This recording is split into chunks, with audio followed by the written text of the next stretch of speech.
We're live. All right, all right, all right. There we are. How long has it been As live or as since we've done this? since we've done this? um, 2 years maybe. Two, 18 months. 18 months. So it's a big deal for us. Last time we did this, we started this. So to everybody listening out there, hey, we just want to welcome you. Thanks for tuning in. COVID. Yeah. We started a podcast as something to do for a couple of weeks to keep everybody engaged. Well, we thought everything would be back by April. We were going to flatten the curve. Yes. We were going to flatten the curve, and I'm going to share this on my Facebook so we can go live a little more. I'm not the big technological. Well, we're live on Facebook, YouTube, and the website. Oh, okay. We're fancy. We're much Fancy. since having done this in the COVID time to now. Not only are we much fancier and have our own intro video, but also it's just easier. I don't know. Like it's become exponentially easier in the last 2 years. Yeah? Yeah. Think it's because more people are doing it? I think we just got better at our job. that's probably true. That's probably true. So we were in the bunker. Yep. Because we weren't allowed to meet. We were, and I want to start that. So if you're not familiar with our show, this is what we discuss. We discuss Bible, we discuss politics, and we discuss sports. We'll get to the politics here in a minute. Here is my question. Yeah. What has changed since COVID? Well, we're back. We're back. We're in person. We can. From an educational perspective, my kids can read better because they can actually see their teachers enunciating words. They don't have to figure out how to say fork from behind a mask. I have no idea how to change who I am on this. I have no idea what you're trying to do, but apparently I've gotten better and you haven't. I'm trying. I am trying to share this on my own personal Facebook page. I see some of the people that are watching us, and I don't know how to. I struggle with this on Sunday morning as well.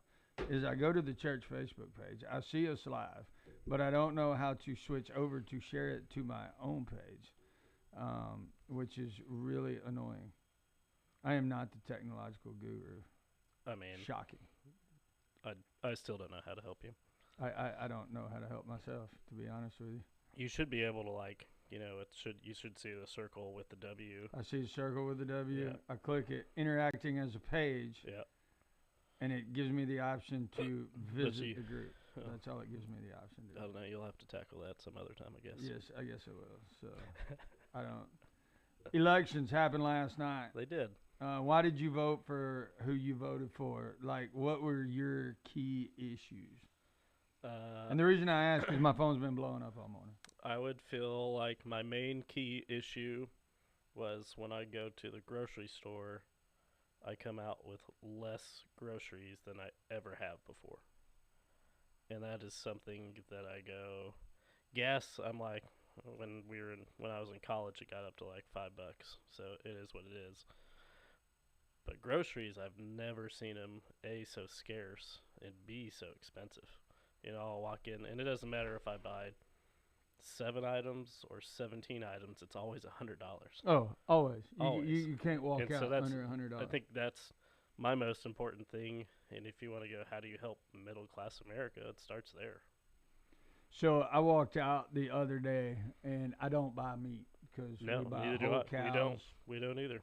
I walked out the other day with 5 bags, and it was over $100. I believe it. I have started asking for the receipt. And I don't know if a lot of people can remember these days. There was a day when you had checkbooks and you kept check registers. Sure. And I would be at a point in the month where I'd be like, how do I not have any money? It's got to be the bank's fault.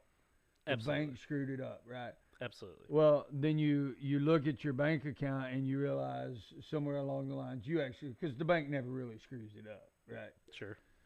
I feel that way with my receipts now. Is I'm like, you double charged me for something, Absolutely. and so I look at it and I ask for the receipt, and then I look down it and I go, I'm not double charged for anything. Right.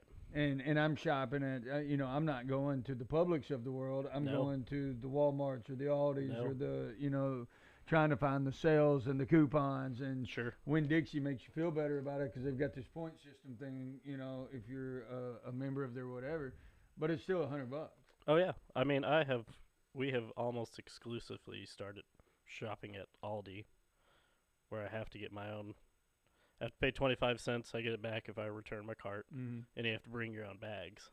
So it's fine. I don't care. It doesn't bother me. And I have found that to be the most cost effective. But still, even there, I go. Look at egg prices. I go, I was it's about just to nuts. say eggs. Eggs is the litmus Eggs. test for me. So we buy eggs in 60 count boxes. Yeah.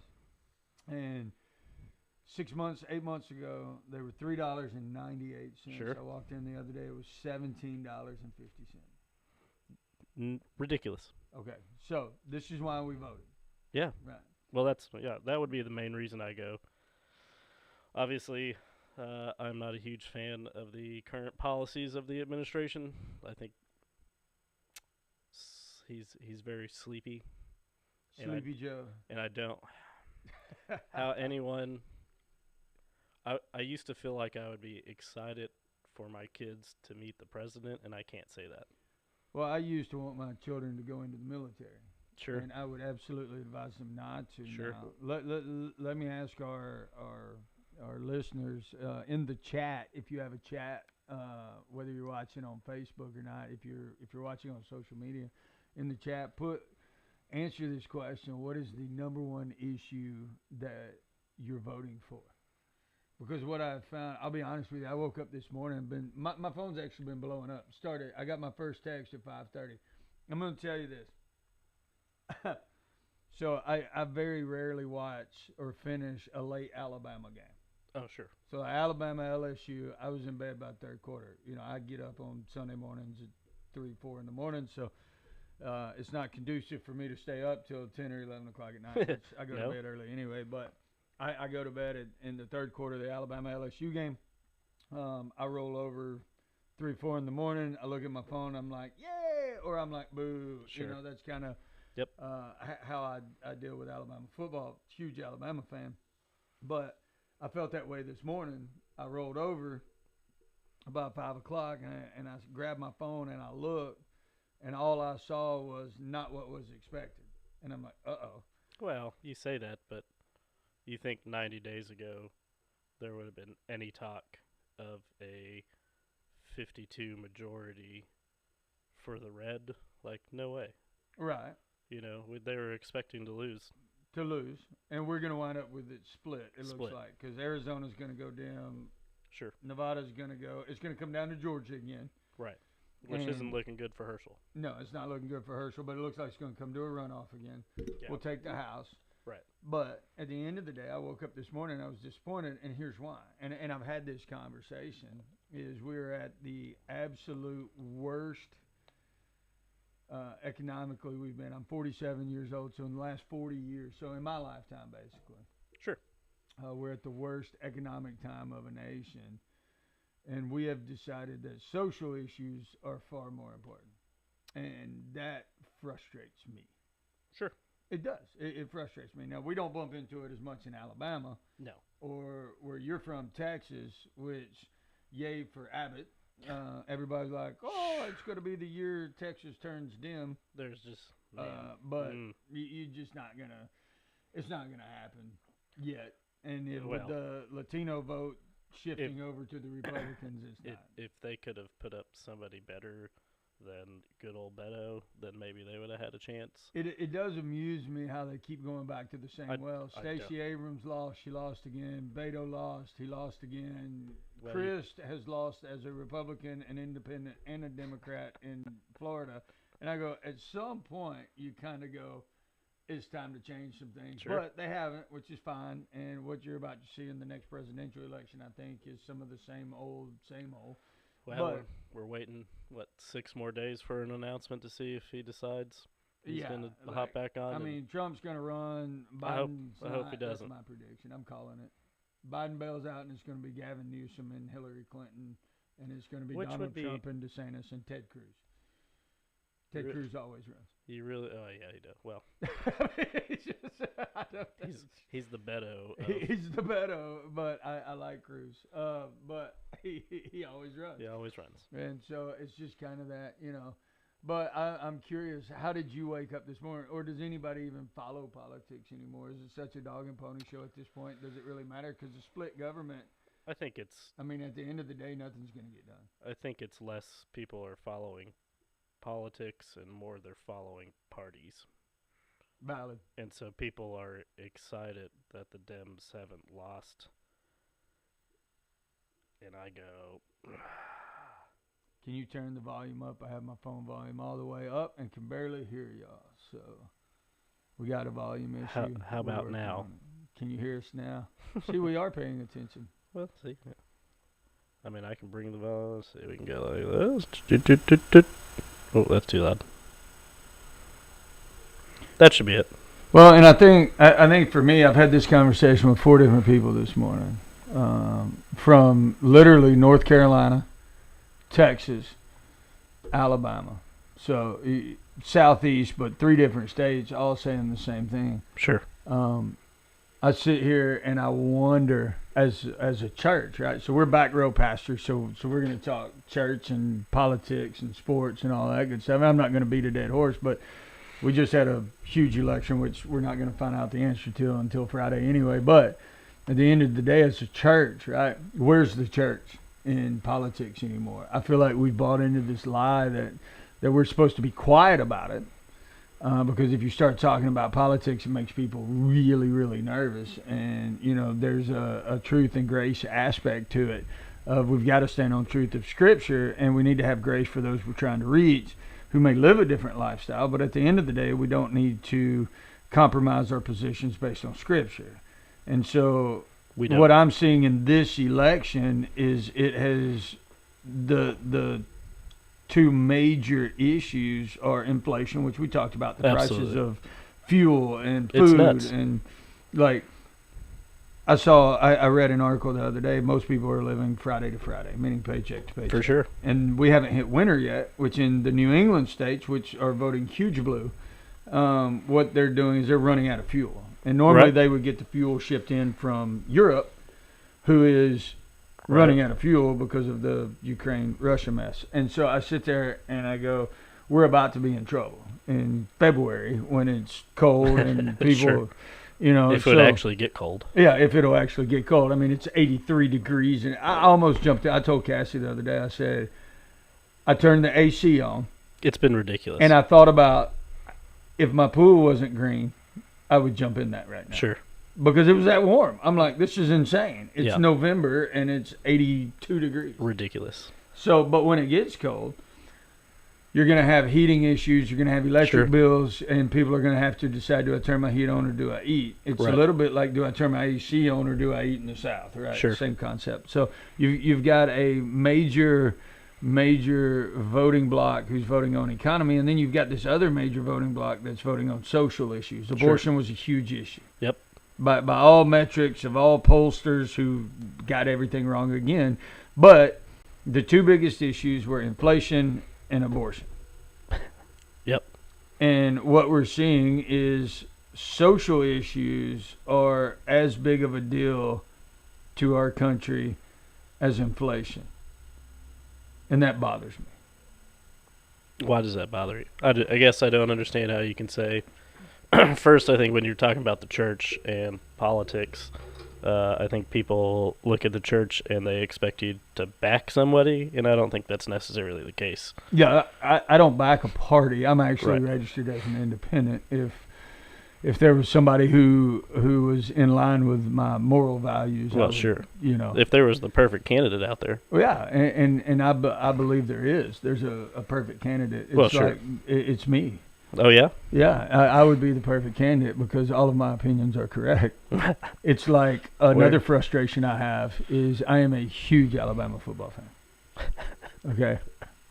And I find Monday morning, my frustration level rising, which is why I should really stay off social media because I'm watching what I call the Hall of Fame armchair quarterback. Oh yeah. Um, to say that Nick Saban should retire makes me go, look.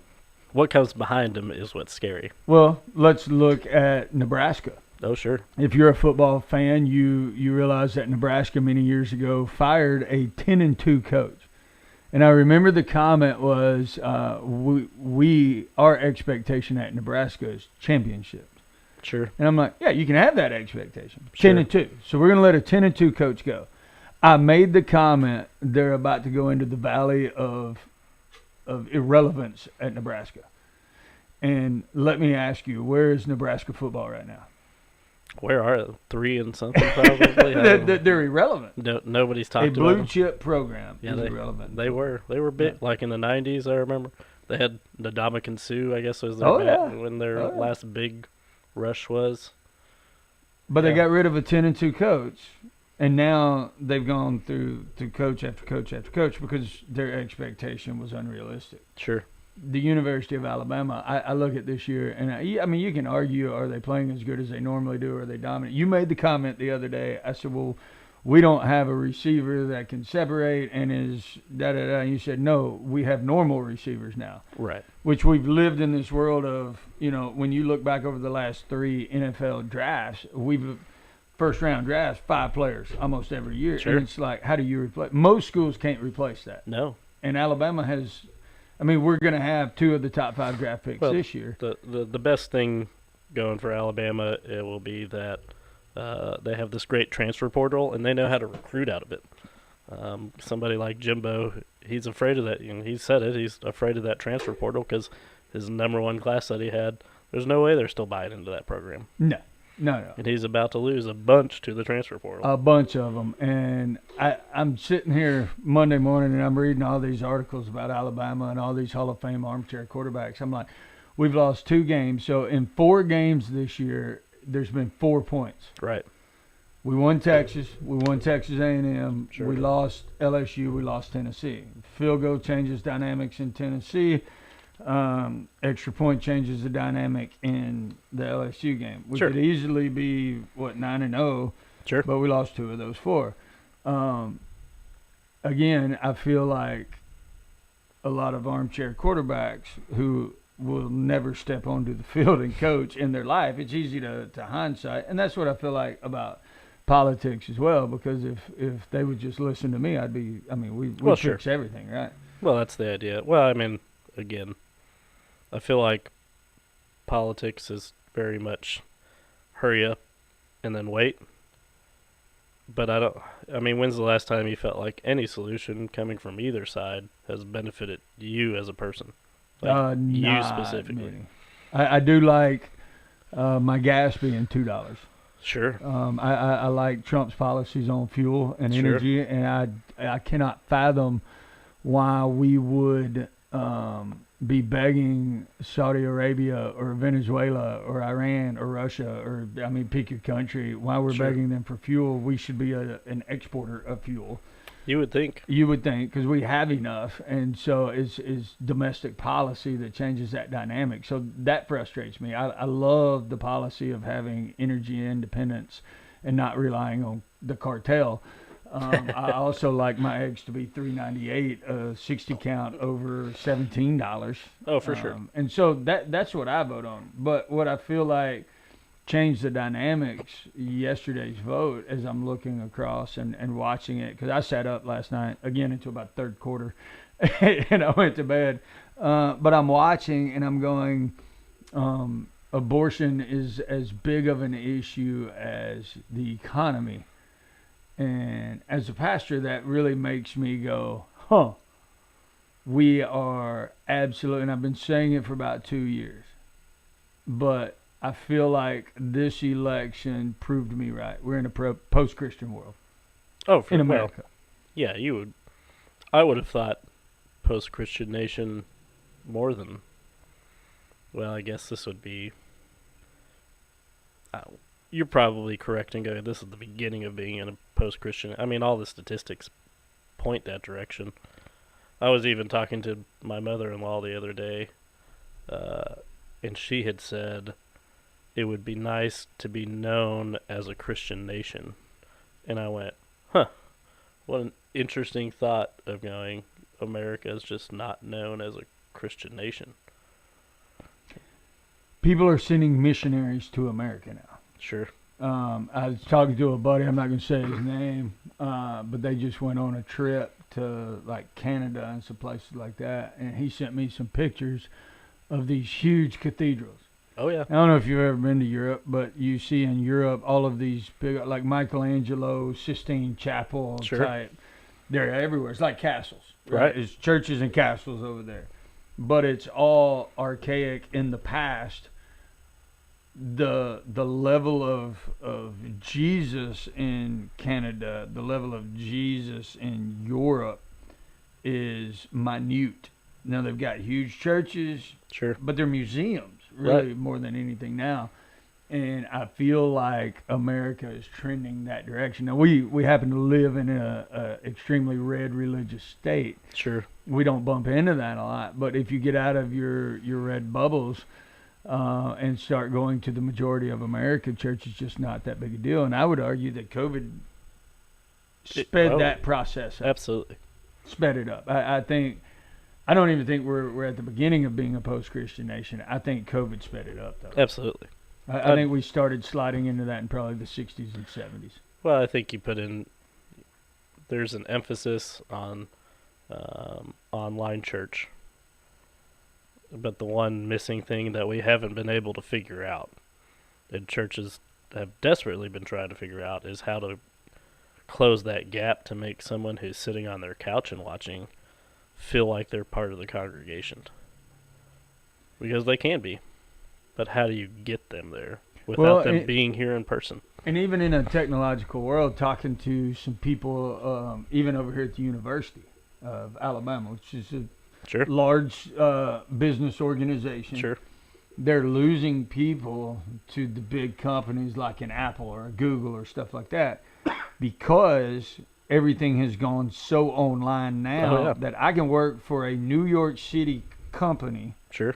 And never leave my living room in Tuscaloosa, Alabama. So I get the cost of living in Alabama. Right. With the paycheck of New York, which is more based on cost of living. Sure. How do you compete with that? Dynamics have changed. Oh yeah. And again, I'm not a blame everything on COVID. We tried to rent some vans, and the lady told me it was COVID, and I'm like, did the vans catch COVID? Like, I mean, everybody wants to blame everything on COVID, but I do think the dynamics of COVID have radically shifted the way we do things in our company worlds, in our business worlds, in our church world. Oh, sure. And I don't know that anybody has an answer to that. Well, I think COVID has changed some common practices. I mean, when's the last time physical touch has definitely dropped? Oh, absolutely. You know, you don't see nearly schools are opening back up. I mean, when I say opening back up, I mean taking field trips and doing those things. Like, that's just kind of starting to come back. But I go, when's prior to this year, did your kid get to go on a field trip? That was the most exciting part of school, was going on a field trip. Going on a field trip? No, not at all. You know, going, even if it was 2 hours away or whatever. But it's just now kind of starting to come back, and we're starting to see that. And even from a church perspective, I just go, what do we... It's hard for us to go into communities that are still COVID wary and say, hey, here, take this food, you know, or hey, it's like I don't want to touch you. I'd love to meet you. Do I do fist bump, elbow bump, wave, handshake? Which one do I do? Last Sunday, and so I just came off the flu, and understand I'm not knocking COVID. I got lung issues from it. A lot of people I know I still have huge health issues from it. But I was coughing.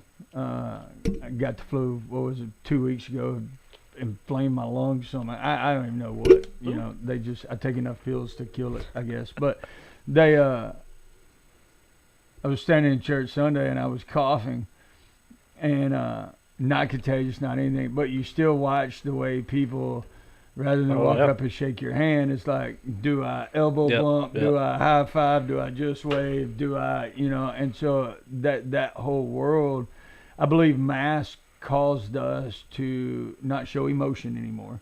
It's hard. You lost the smiles, you lost the laughter, you lost all of that.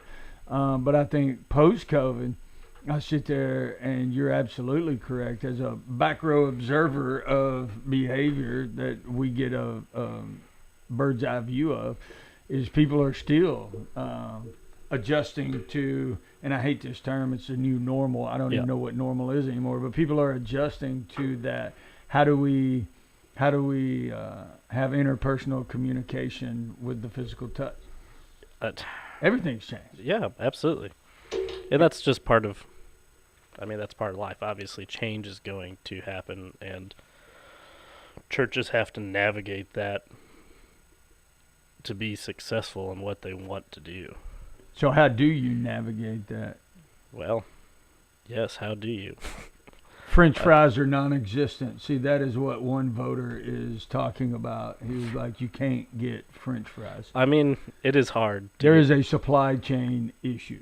You could always make your own fresh fries, but people, convenience factors obviously are. Yeah, I bought a fryer, and it has been the best thing since sliced bread. Oh yeah, because you could make your own homemade chips. You can make your own, but I'm not going to roll out and cut my own chips either. So if I can't get chips, I don't use my fryer. Yeah, we talked about making biscuits for Christmas Coffee House, and we were like, well, if we want to save the money, we could just buy the flour and the butter and do it all ourselves. But no, we decided there is a convenience factor in biscuit making and French fries. Oh man, it's worth it. We live in a microwave world, dude. It's convenience. It's all about convenience. Well, sure. Which is concerning in a lot of ways too. I wonder if the apocalypse happened and everything collapsed, if the majority of people would even know how to make their own. Oh, sure. Biscuits. Sure. Well, we moved to Alabama, and Claire taught one of the groups at one point, and they were going to make tortillas, and everybody was like, "Oh my gosh, how do you make tortillas?" And I was like, "It's easy. If you've ever made biscuits, you can make tortillas. It's basically the same thing." And they're like, "I've never made biscuits." Like, this is the South. Everybody's made biscuits. Everybody can make biscuits. Like, your grandma never showed you how to make biscuits? Like, come on now. Even biscuits are so easy to make. But when's the last time I made biscuits? I don't know. It's been a while. Tortillas, I'll make those all day. I used to make biscuits at the boys' ranch we worked at. We got together once a week and did kind of like the men's Bible study, and we always made homemade biscuits. I know how to make them. I just really don't have. The real question is, do you shred your butter or do you shave your butter? I have block butter. Right. You just put it in a whole block and just knead it in? Block wow. See, well, you melt it. You melt your butter. Oh, that's even interesting. You melt it and you add it all. You just kind of mix it all in. We freeze our butter and then I shred it and then put it in. That makes sense. Do you put shredded cheese in your biscuits? Do you ever make cheese? Well, biscuits? I have one kid who hates cheese. That is right. unless it's mac and cheese or queso. Hey, it's one of those things. I feel for your daughter because I hate peas. Peas are from the third pit of hell. And I had some split pea soup for y'all. You texted that the other day, and I'm like, that is baby vomit. That is all that is. I don't understand. It's my favorite soup. Oh, that is disgusting. And my wife likes it, and y'all eat vomit. That's what you do. And peas, like black-eyed peas, is like licking a chalkboard. I've never understood black-eyed. We used to. It's my dirt. mom. My mom. Dirt. No matter how we made them, I swear I was eating dirt, and she made us eat them at the beginning of every year. You're supposed to eat your black-eyed peas for good luck or whatever. So we had to eat our age plus one. And I was like, whenever I move out, I'm done. I'm done. That's been my favorite part of being an adult is I don't have to eat what I don't want to. And I'm not even really polite about it anymore. Oh, no. I will look at people like, no, I don't like that. I'm doing it. Black-eyed peas, I swear they taste like dirt. It is. And I can't, like, the biggest fight me and my parents had was over peas. And so when I see your daughter not eating cheese, I go, I don't understand it, but I get it. I don't. I'm like, I would never Well, force her it because would- I'm just like, for whatever reason, if it doesn't taste right, it's just nasty. Well, it would be one thing if she didn't eat cheese, but then she eats queso, and and she likes the blue box mac and cheese, not like the Velveeta and cheese. And so I go, you're getting, with Velveeta, Cheese, it's real cheese. I go, it's queso Right. in shells, and she's like, no, that's not right. And I just go, if you put it on a chip, you would eat it. There is nothing worse to me though than off-brand mac and cheese. The powdered cheese, it's awful, and I am not a label guy. I'm not a big mac and cheese person in general. I like shells and cheese. Sure. I'm not a huge mac and cheese guy. I like to cut up Kaneka or sausage and Sure. add a can of Rotel to it and make it kind of into a meal. I got mocked for that the other day. A friend of mine said it was hot dogs, and I'm like, you are mocking my favorite meal, which Sure. is going to make it big time on a chef show. And then you take shells and cheese, you open 2 cans of Rotel, Sure. and you cut up sausage in it. It's a meal in one, and Yeah. it's from God. But As a kid, we used to eat something like that. So. yeah, but we did use hot dogs. Yeah, it was we hot used- dogs and mac and cheese. Sure. It's like, but off-brand mac and cheese is gross to me, as is ketchup. Ketchup, man, of course I do. I prefer, if I'm gonna dip my fries, it's gonna be in mayonnaise and mustard. I've never cared for ketchup that much. I guess as a kid I did, but growing up, now I go, eh. But my kids, I mean, we have to keep like 3 ketchup bottles on hand at all times. So Oh yeah, I'm not a huge ketchup fan, but off-brand ketchup is a little watery, and I hate. oh yeah, I if hate you don't water. shake it up right, Yeah, it's not good. Who's going to win the national championship? I mean, at this point, I'd go, how does anybody beat Georgia? But of course, I kind of have to start feeling like I want to root for TCU to They're the underdog. go back to my Texas heart.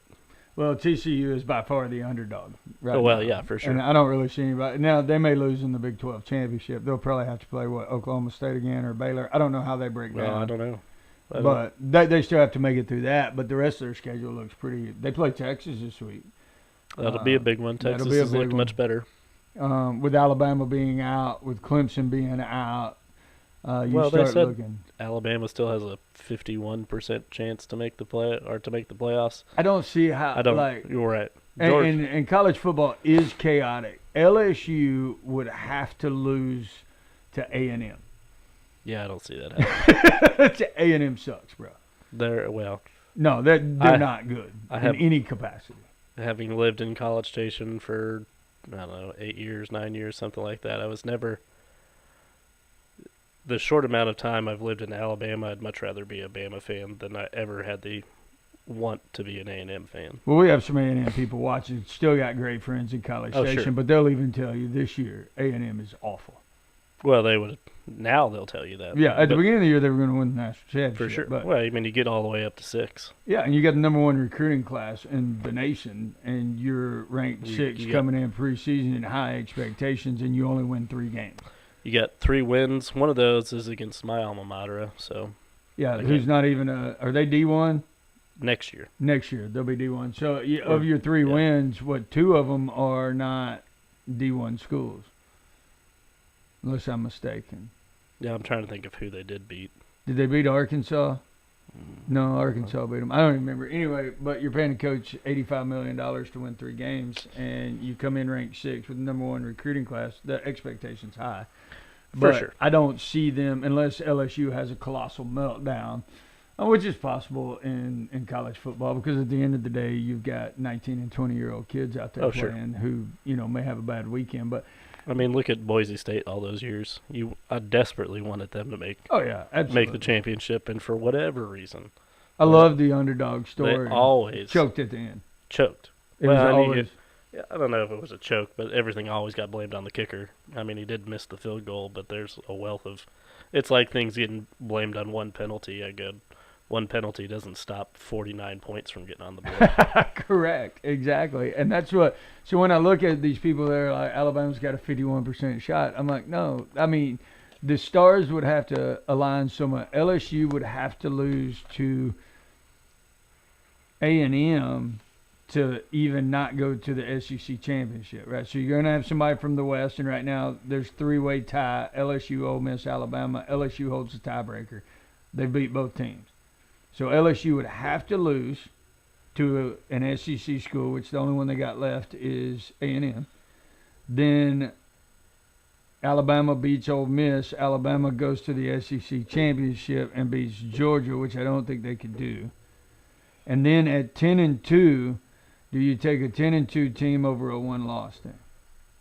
Well, I think regardless, right now Georgia's in. Georgia's in. You know, like Ohio State and Michigan play. Is that this week or next week? well, I don't know. One of those have to lose. Right. So you go Ohio State or Michigan will be in. So then it'll come down. So if it's Ohio State, you go Georgia, Ohio State, 1 and 2.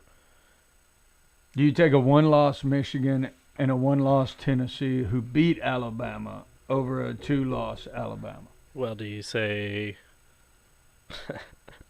Exactly. We need a play. I mean, if you're going 3 and 4, do you take the one-loss Michigan who lost to Ohio State over all of those? And then that leaves one spot. So do you say it's Tennessee who didn't make it to the championship game, but their only loss was to the number one team. But Alabama beats Georgia in the championship, and you just go the SEC championship, and you go, does that weight it more than their loss to? And then you still got reason number 3,200 that you should have a college football playoff. And I don't real playoff, not a 4-team. Well, and if but they a real would, playoff. Again, the FCS does a fantastic job with a playoff. They've done it for the past I don't know how many years, but it's been great to watch. And you know, somebody like Georgia would get home field advantage, and then you know you could have your bowl games as final championships or whatever playoff. I would love to see every conference champion gets a shot. Absolutely, it's why I like basketball, the college basketball, because you've got these smaller schools that nobody's ever even heard of, and they come in there and they beat the big dogs. Liberty, right? Liberty, yep. Right? So you got Liberty, like even in football right now, they're ranked, but they're not ever going to have a shot at the national championship. So I think everybody would have liked to see UCF and Alabama play. Oh, I would have. One, because I think we would have destroyed them and it would have shut them up. I don't think that they could have hung. I'm sure that's how Oklahoma felt about Boise State when they got smoked. Right. And when Alabama got beat by Utah in the Sugar Bowl. See, there, I didn't think I was like, they're going to play. And Utah came in there and smoked them. Yeah, ready to play. Yeah. So let's shift a little bit to NFL football. Both of us are diehard Dallas Cowboy fans and live in a world of disappointment. You think they're going to pull it off this year? I mean, they're making the playoffs, but they always make the playoffs. I feel like they always make the playoffs. They're making the playoffs. Well, they finally got their monkey off their back. Was it last year or the year before they won the first round? Yeah, they got past. Yeah, so, but up until that point, they hadn't. Yeah, they lost Dak last year, so yeah. It was not last year. It was the year before that they won the first round playoff. But you go, I mean, I look at the NFC, just go, it's Philadelphia. Minnesota's 7-1, but they haven't played anybody really. And I just go, they lost to Philadelphia. Philadelphia's 9-0. They're looking good, but I go, they still got to play the Giants twice. They got Dallas again, so there's 3. They're kind of coming into their conference right. games, which changes the dynamics. Like college football, you can be 5-0. And then you hit your conference ball. I'm definitely happy to be in the NFC and not the AFC. Oh my gosh. I don't want to be. You go Chiefs and Bills, and then it gets pretty tough.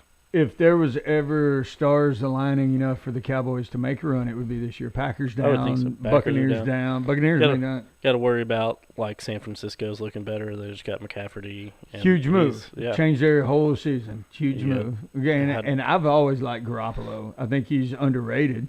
I think he's taken a lot of heat for stuff that's not necessarily his fault. But I Oh, think sure. Garoppolo's he's not a Hall of Famer great, but he's definitely good enough to get you into the Super Bowl. Well, he made it to the championship. Correct. So, That's there you what go. I'm like. Green Bay's not in it. Yeah. I mean, They look terrible. awful. Tampa Bay doesn't look good. The Falcons are bad. Tampa Bay's leading their division. Yeah, Under but it's an 500. awful division. Yeah, that's what I'm like. Beat the Cowboys. It's ridiculous. I don't get it, but I sit there and go, we've got a short window of opportunity to have Zeke and Dak and Oh yeah. Lamb and all of them together. Micah Parsons looks like a beast. Yeah, that's what I'm like. So I think if we're going to do it, this is the year to do it. Yeah, I think you either have. I think you might have next year, but salary caps and all that, I'm sure they'll have to start figuring it out. But I'm not a huge Dak fan. Me, I think Dak's an 8-win quarterback. And he was an 8-win quarterback at Mississippi State, and he's an 8-win quarterback in Dallas. I used to really like Dak Prescott, and I wish they would have given the ball back to Tony Romo his last year because I think he would have taken us. But Tony Romo's been my favorite Cowboy since he was on the team. So favorite Cowboy ever. So you didn't answer me. You think we're going to win the Super Bowl this year? Is this Well, the I mean, year? of course, I think we're gonna win it every year. I'm that fan. You're that fan? Oh, for sure. High hopes all year. All the time. I'm shocked you're not an A&M fan. It You sounds know, a lot the same. I would be an A&M fan, I guess, if not for the Aggies. They're different. It is a different culture. That is They're for different Sure. That is for sure. So Cowboys are going to win it all. for sure. It's not time for Nick Saban to retire. 4 points in 4 games. Man, that guy. He keeps going. Dude, did you see he got blasted on the sidelines and Yeah. jumped right back up? I'm not surprised. I hope I can be that nimble at 70. What That- was he? well, that's he's what in I. his 70s. Well, I feel like once he retires, he's done. Like Nick Saban 70 and Joe Paterno 70 look totally different. 100%. And I think Nick Saban is still the greatest coach out there. I have a little bit of issue with their coordinators, but Well, again, I'm not sitting in a box trying to no figure one's it out either. who's excited about. Every Houston Texans fan will tell you how to not be excited about Bill O'Brien. Bill O'Brien. Now, that's what I'm like. He wasn't great in the NFL. Yep. He's not great. Who takes over Saban when he retires? If you Uh, said as an Alabama fan, I want to see this coach come in, of all the coaches in the country right now, who would be your dream coach as an Alabama fan? Lincoln Riley. Lincoln Riley. Well, yeah, why wouldn't you? I feel like USC has looked way better since he's come in. I mean, they're in the playoff hunt. There are 2 lost And he teams. turned it around in 1 year. Turning around. Oklahoma, he looked great. He was one of the guys that I haven't been a huge fan of McCarthy and the Cowboys, and I was hoping they'd go after Riley. But he would be a guy. If you were gonna say I'm gonna back up the dump truck, why you wouldn't for him? I don't. You know who I would love to see?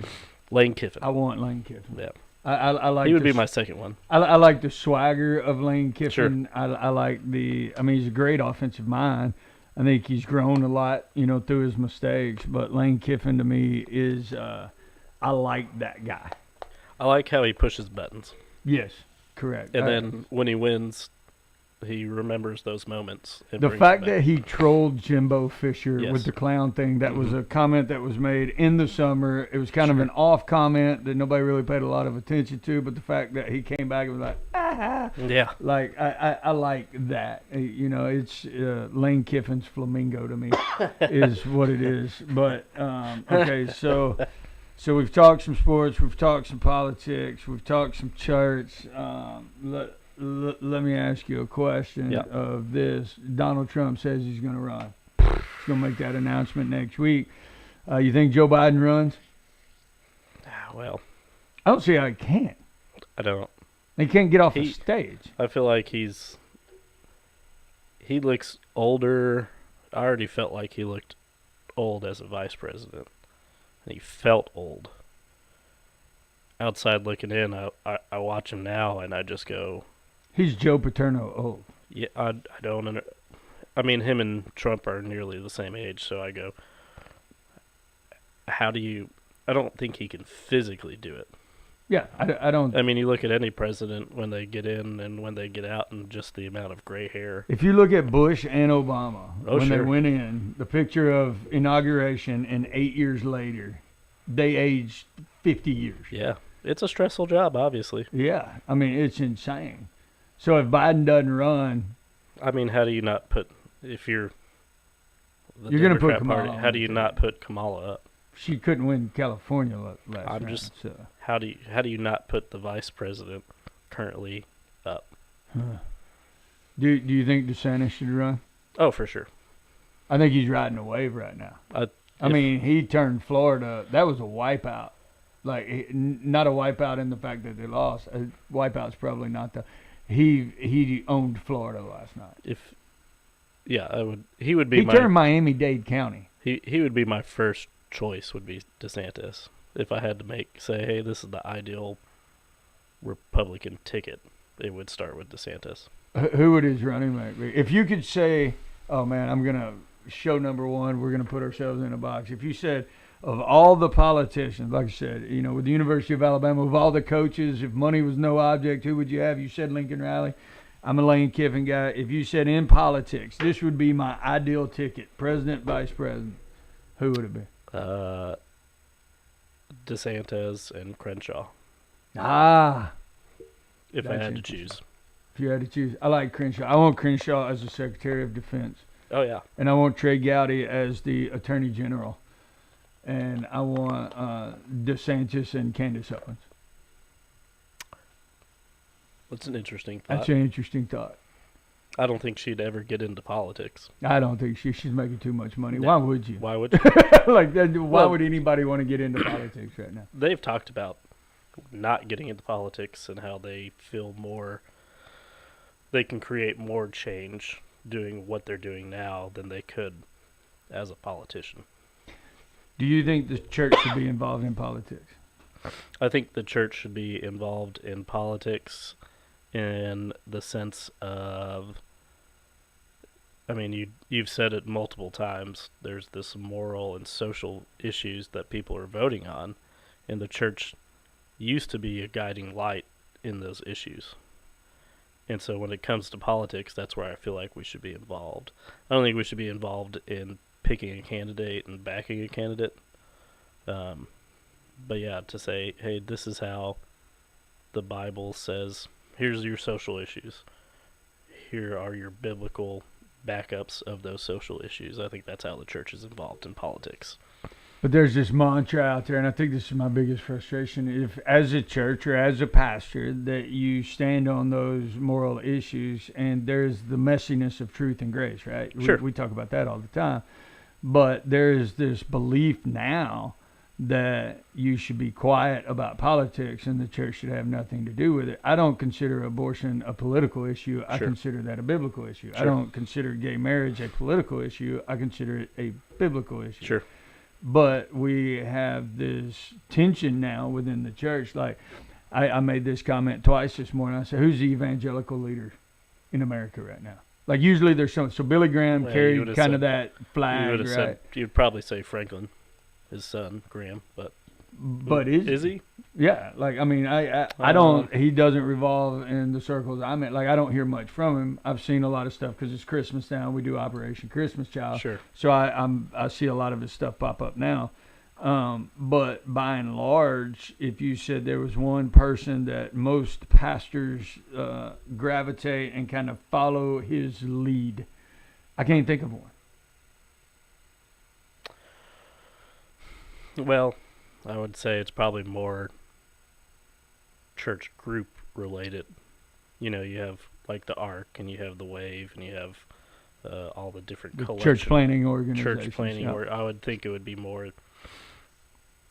but yeah, a singular evangelical leader. So you in got the the nation. Apostle Paul in the New Testament and Sure. Peter, right? So you Mhm. got two that were kind of the patriarchs.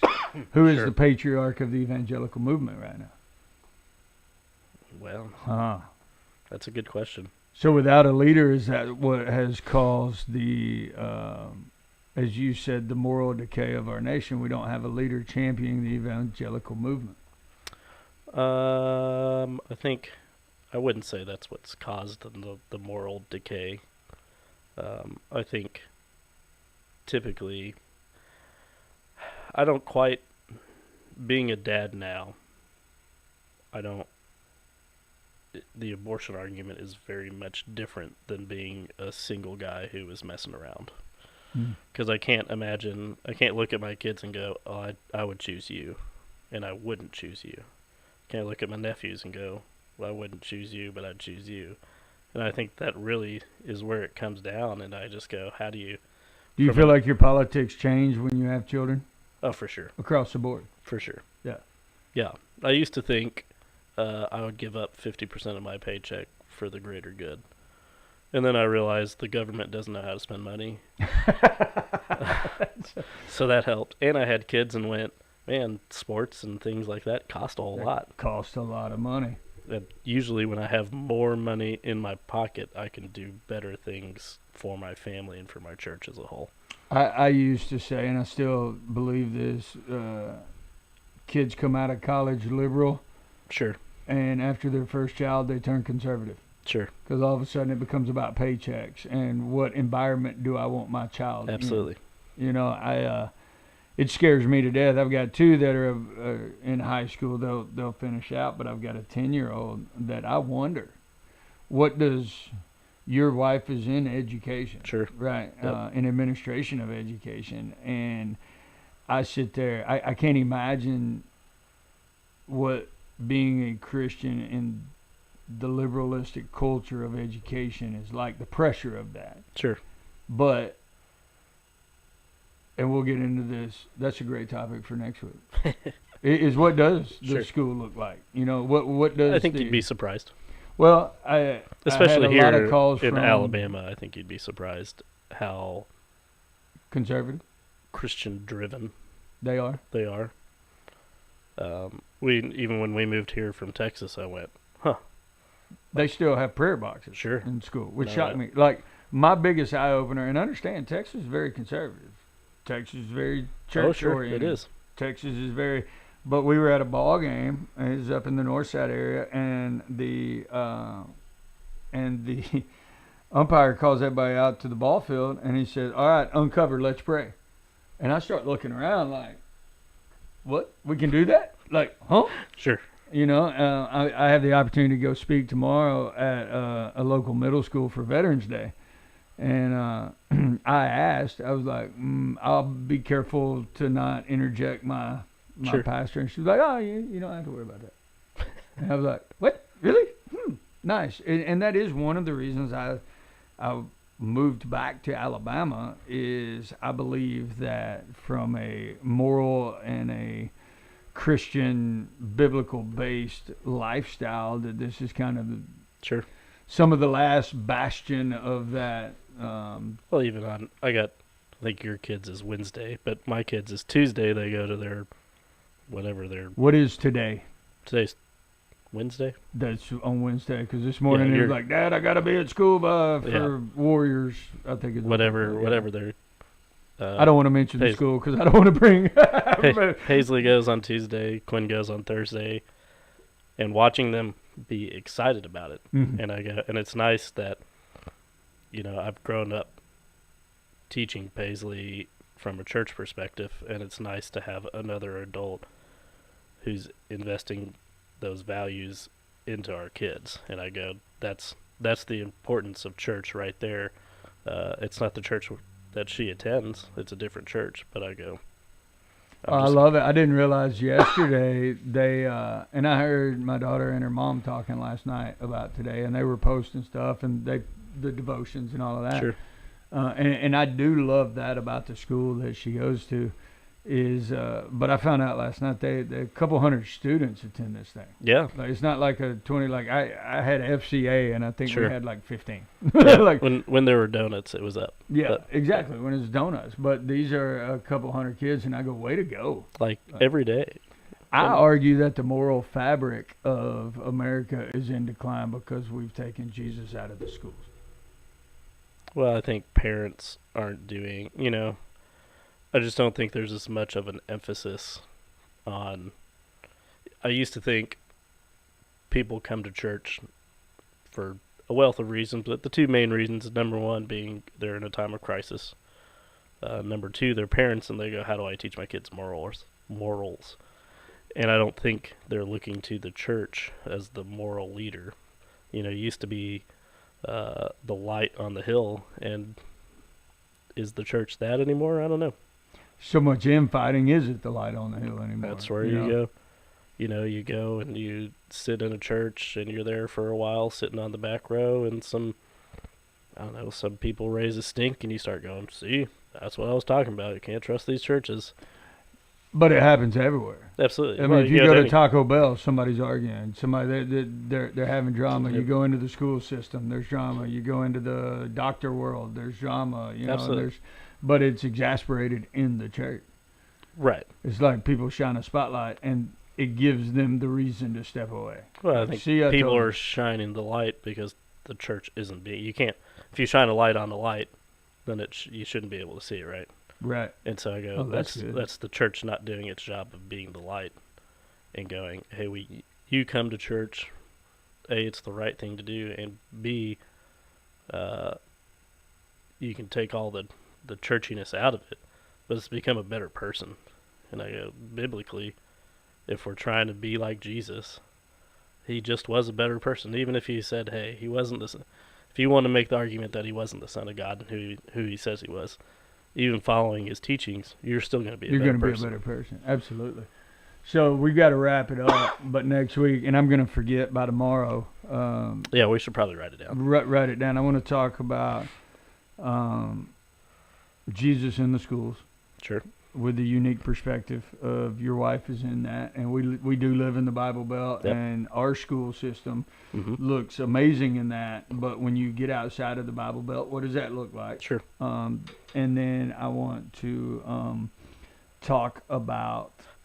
You made a comment, and we didn't get to it today, but it was on my list. You made a comment the other day while you were shooting candy at children through a electric candy cannon. Sure. Which was brilliant. But you made a comment and you said, if you wanted to know why I think America is in decline, it's because we don't treat each other as neighbors anymore. Absolutely. And I went, I've thought about that ever since you said that. Like what does that look like? Like the neighborhoods of old, and I say of old, when we were growing up. Sure. The community neighborhoods that get together and do all of the stuff, I want you to explain to us that comment and why you think that's a big deal. Sure. Because I live in the country by myself. Yep. Intentionally. Yep. And but I always go to your neighborhoods for the fun stuff. Even in Texas, like y'all did this whole 4th of July. Oh yeah, that was one of the best things. And that was one of my favorite things. And I used to tell Cassie, it reminds me of small town America. Like that's what we used to do. And I feel like that when you said that, I went, that is something that has changed. That's something that's drastically changed with COVID too. Absolutely. Because you don't know if your neighbor wants you knocking on their door. Sure. Well, I don't think anybody wants you knocking on their door. Anymore, right? Neighbor or not. Well, and even if you took that into the church world, the old covered dish and the we just got together. Like I drive around now and I see these old country churches and there's these long tables outside. Oh yeah. And I'm like, that's where we used to gather together for the Sunday lunch. Yep. After church every Sunday we would go out and have lunch. Yep. Right?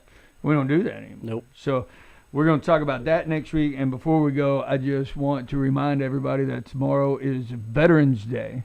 And the reason we get to Friday's Veterans Day, right? So we get to do what we do because of our veterans, and we have the freedom that we have. We have the freedom to vote, whether you're a conservative or a lib or you vote libertarian. The fact that you get to vote is because of our veterans and their sacrifice. And so on Friday, I want to encourage everybody to find a vet, thank a vet, And we're gonna do that Sunday. We're gonna have a veterans tribute, maybe a little Kid Rock. I just played that last year, so I'll probably go with something different. But I like playing Kid Rock because it tweaks all Kid the Rock? Pharisees. You didn't play it. You played Cafe 2 years ago. Cafe 2 years ago, Kid Rock last year. So we have some a Toby veterans Keith. tribute, huh? Some Toby Keith. Ooh, we can play some Toby Keith. Yeah. I'll play some Toby Keith. So to everybody listening, just want to say thank you. It's our first one back. Hope is that we can engage with each other and continue the conversation because I think it's all about the conversation. Absolutely. All right. Good deal. We'll see you this time next week, 10 o'clock Wednesdays, Back Row Pastors. And I think we'll be ranked by next week. I hope so. Yeah, just by being on there, we'll be ranked. I mean, we may be last, but at least we'll be ranked. Well, A&M would be happy with 25.